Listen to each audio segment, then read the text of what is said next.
Plate tectonic explanation for volcanoes.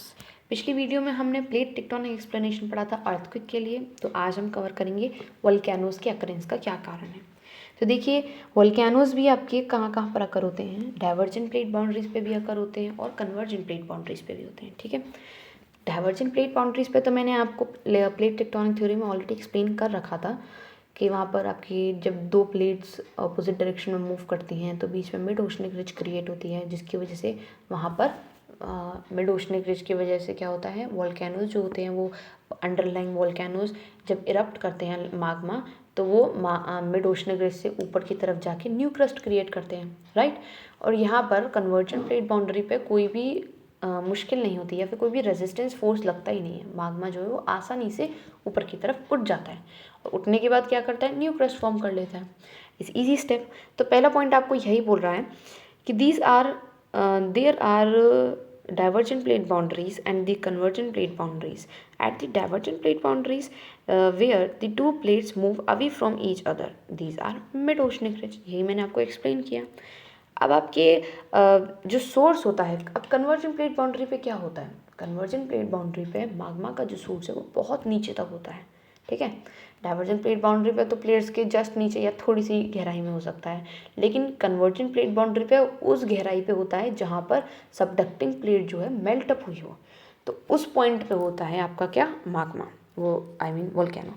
तो source of magma at the convergent plate boundary lies at the greater depth as compare to the divergent plate boundary. ठीक है, divergent plate boundary पे तो काफ़ी पास में होता है, इसमें काफ़ी नीचे की तरफ होता है, जिसकी वजह से क्या होता है, वो मेल्ट अप होने लगते हैं। They are generated by the melting of the down going subducting plate. ये मैंने आपको अभी बता दिया कि क्यों इतनी गहराई पे होता है, वो इसीलिए होता है इतनी गहराई पे क्योंकि वो उस पॉइंट पे या उस प्लेस पे क्रिएट होगा जहाँ पर आपकी रॉक सबडक्ट हुई है या मेल्ट अप हुई है, और वो ज़्यादा नीचे की तरफ होगा। जब तक टेम्परेचर हाई नहीं रहेगा तब तक प्लेट मेल्ट होगी नहीं। और टेम्परेचर कहाँ पर हाई होता है, at the centre of the earth, या फिर कह सकते हैं eight the greater depth of the earth, right. तो इस वजह से जो आपका सोर्स है माग्मा का वो क्या है, बहुत ज़्यादा नीचे की तरफ है। अब जब ये माग्मा किसी तरीके से सोर्स मिल गया आपको, माग्मा जब राइज करेगा तो उसको ज़्यादा डिस्टेंस ट्रैवल करना पड़ेगा। क्यों? क्योंकि वो बहुत ग्रेटर डेप्थ पे है, तो ज़्यादा डिस्टेंस ट्रैवल करना पड़ेगा। एक तो ज़्यादा डिस्टेंस, और ऊपर से उसके ऊपर इतनी ज़्यादा मात्रा में ओवरलाइंग रॉक होगी। एक जब आपकी सबडक्टिंग रॉक नीचे की तरफ जाएगी तो उसके ऊपर की ओवरराइडिंग रॉक का क्या हुआ, वो तो वहीं की वहीं रहेगी। वो ओवरराइडिंग रॉक जो होगी ना, माग्मा के ऊपर उठने के लिए रेजिस्टेंस का काम करेगी। रेजिस्टेंस का मतलब होता है रुकावट, मतलब उसको रोकेगी, माग्मा को रोकेगी ऊपर उठने से, जिसकी वजह से क्या होगा, माग्मा इतनी आसानी से ऊपर नहीं आ पाएगा, है ना, और वो वोल्केनो आर्च भी नहीं बना पाएगा। हमने प्लेट टेक्टोनिक थ्योरी में पढ़ा था कि कंस्ट्रक्टिव प्लेट बाउंड्री में, या फिर this is convergent plate boundary पे क्या होता है, आपके वोल्केनोज आइलैंड्स बनते हैं। अब जब तक माग्मा राइज अप नहीं होगा तो वोल्केनो आइलैंड्स कैसे बनेंगे, तो आपका वही माग्मा राइज अप हो पाता है जिसके पास इनफ फोर्स होता है सरफेस तक पहुंचने के लिए। जिसके पास नहीं, वो वहीं के वहीं रह जाता है। ठीक है, अब किसी तरीके से किसी के पास अगर सोर्स अप आ गया, फोर्स इतना ज़्यादा स्ट्रॉन्ग हो गया कि वो ओवरलाइंग रॉक को तोड़ के या पार करके ऊपर की तरफ बढ़ गया।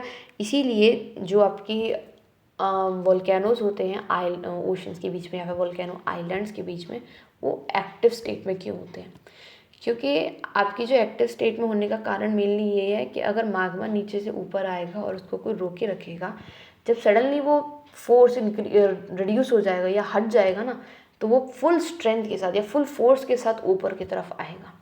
ये मेन रीज़न है कि क्यों माग्मा जो वोल्केनोज हैं वो इतने एक्सप्लोसिव होते हैं एट दी आइलैंड्स। ठीक है, तो ये प्लेट टेक्टोनिक थ्योरी का एक्सप्लेनेशन था वोल्केनोज के होने पे। क्या था एक्सप्लेनेशन, आपको अच्छे से समझ में आया? क्या था एक्सप्लेनेशन, क्योंकि कन्वर्जेंट प्लेट बाउंड्री पे ओवरलाइंग रॉक्स होती हैं तो उस वजह से काफ़ी ज़्यादा फोर्स लगता है, वही आगे आ पाते हैं जिनका फोर्स जो होता है वो ज़्यादा होता है। ठीक है, so this is all for today's video, और इस वीडियो के साथ हमने इस ब्लॉक का एंड हो गया है। ओके, मीन्स आपका BGYCT 131 एंड अप हो चुकी है। इसके बाद आप BGYCT 133 पढ़ेंगे। ठीक है, आपने पूरा एक ब्लॉक कवर कर लिया है, सो आप इसको अच्छे से पढ़िए। अब हम नेक्स्ट नेक्स्ट वीडियो में BGYCT 135 लाएंगे। देखिए BGYCT 135 में इतना ज़्यादा टॉपिक नहीं है, इस वाले में ज़्यादा कंटेंट था, उसमें इतना ज़्यादा कंटेंट, उसमें लर्निंग कंटेंट ज़्यादा है, इसमें समझने वाला ज़्यादा था। ठीक है, तो आई होप आपको जिस तरीके से ये वाला ब्लॉग समझ में आया उसी तरीके से नेक्स्ट ब्लॉग भी अच्छे से समझ में आए। So thank you for watching this video. This is all for today's video.